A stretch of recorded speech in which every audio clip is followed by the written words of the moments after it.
monumental miscellanea, and funerary paraphernalia. It's Archaeodeath. Hello, Archaeodeath fans. I'm Howard Williams, and I teach at the University of Chester, and I also research all things mortuary and memorial. Now, recently, due to the lockdown, rather than hold a real-world conference at Trevonnan in Shropshire, which had over 100 delegates registered to come along for free and have half a day of papers and a guided tour around the village looking at offers Dyke, we instead went digital and held a 4th of April digital special offer event and you can see on the YouTube channel I've got 6 videos of some of the presentations, 4 by me, 2 by others, and also a 13 video sectioned walking tour around Trevonnan, so you can actually go on tour with me. Now, I also live near Dyke, the slightly shorter, well, quite a bit shorter, companion monument to Offers Dyke. And so what I thought I would do is, while I'm doing my daily exercise under lockdown, I'd go out to various locations and record, with the help of my offspring, some aspects of Dyke as it runs through Wrexham borough. So it's a monument that's 1,200 years old or thereabouts, and it survives in very different levels of preservation and very different environments, woodland, fields, housing, and so on. So I've mashed together here for you the first section, a series of presentations I did in the field at Dyke at Pandy, which is north of Wrexham, where it runs through some fields. And even in that short stretch, you can see various different levels of preservation. And I try to address some of the key issues that we face in understanding the monument in the how it worked in the past. How did these bank and ditches operate for the Mercian kingdom, defining and dominating their western extremities, and then also what they mean today for people living in those environments. So savour these videos. Hello Dyke fans, and here we are again at Dyke in Pandy, next to the Bluebell estate, and the camera is looking southwards towards Wrexham, and in the evening light you can see the bank of Dyke very well. The ditch is completely gone in this location. I did some videos here before, and I'll be doing some subsequent, because in different light, in different conditions, you can see it in different ways. But this is very close to housing. A lot of people walk their dogs along here and have their nice little strolls along here despite the lockdown, and it's a really close proximity to people. They can really get in touch with this ancient monument, something of their heritage from over 1,200 years ago. This monument dates to the late 8th or early 9th centuries AD. It runs for over 62 kilometres. To the north of us, it runs to the Dee estuary at Basingwork. To the south, it heads for the Morda, a tributary of the Vanwy, itself a tributary of the Severn, down in Shropshire. So this is one of these Mercian frontier works, and it's Britain's 3rd longest linear earthwork. And here, this section is very close to the Bluebell estate, very close to people's houses. We're very close to the A483, and there's another really well preserved section of it just to the south of here in Acton, next to Dyke Primary School. And this monument is heavily denuded, but still you can see, you get a sense of the scale of the bank and the ditch. But here the bank, even though it's damaged, still rises a good 2.5 metres right up. Follow me with the camera, there we go, and right up to this height.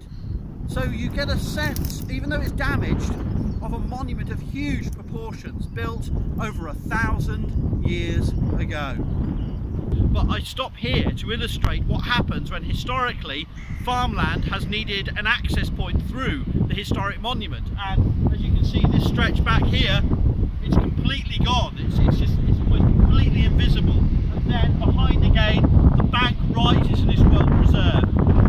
So Dyke is more heavily damaged than Offers Dyke, but both linear monuments are under threat and have for the long term been under threat from development and farm activities, road building, house building. They're monuments that are not going to be here forever, and we need to be aware that though they seem so big in the places where they survive well, they can readily and easily be destroyed.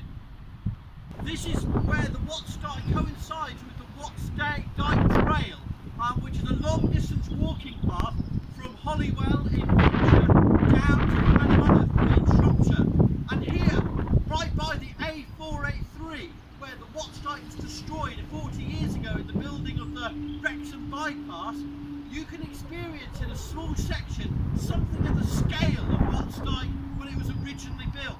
The ditch has been heavily filled up, but it probably goes down another 1.5 meters in front of me here towards the camera, and you can see it filled with water just on the right over here.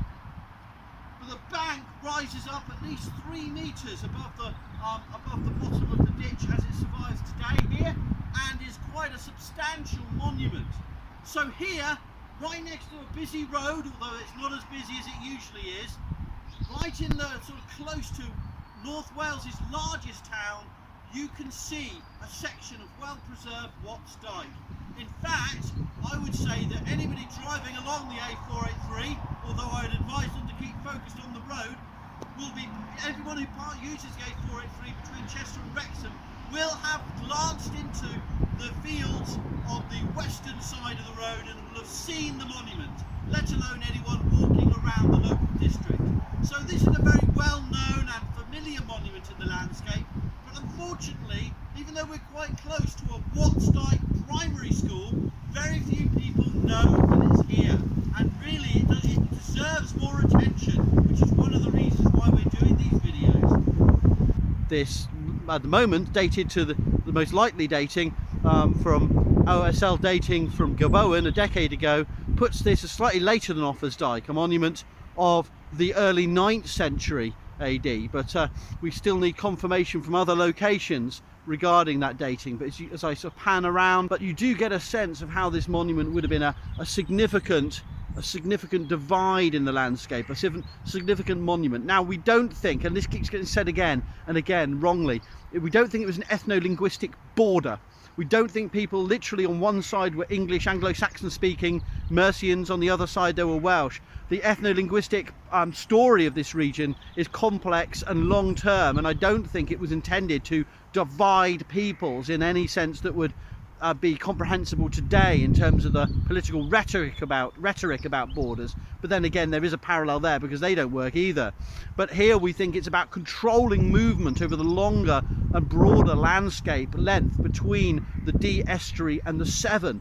So it's controlling land movement and also movement of goods and people on water. And this would have worked in times of peace and war. So it's a military monument, but don't call it a defensive frontier or border monument, because we think it may have been as much about aggression and attacking lands to the west as it was about defending lands to the east. So our understanding of these monuments needs to move on, and some of our language, calling them defensive frontier or border monuments, may be misleading without clarification and qualification. Now, in these crises, pandemic situations, we're aware very much of how much we're all on a lockdown. Our movements are surveyed, are controlled. But imagine being communities in the past whose landscape was being controlled by linear monuments. Now, in the 20th and 21st century, many communities also experience this level of control.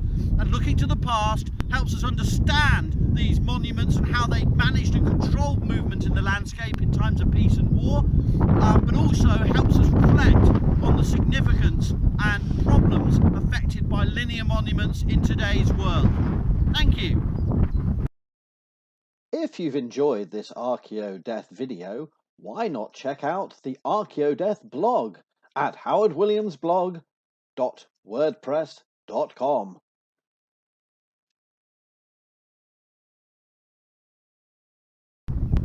Hello, I'm Professor Howard Williams of the University of Chester, and for the purposes of this YouTube video, you can simply call me Professor Howard Williams.